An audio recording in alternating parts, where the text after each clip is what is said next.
Jadi ya untuk mengimbau kepada bapak-bapak atau abang-abang sekalian.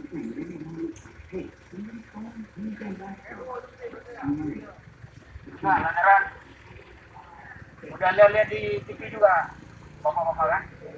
Nah, jadi sementara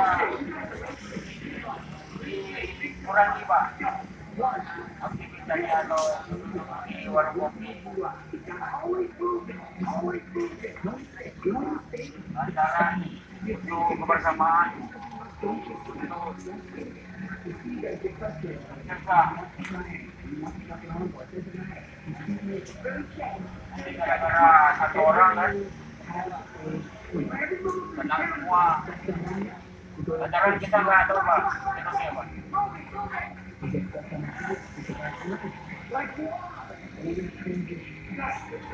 Jadi mohon maaf pak ya apa-apa yang belum habis kopinya lagi nggak bosan-bosan pak untuk mengimbau kepada bapak-bapak atau abang-abang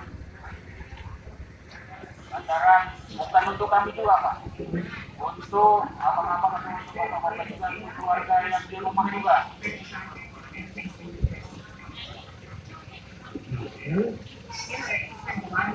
Terima kasih atas kerjasamanya pak.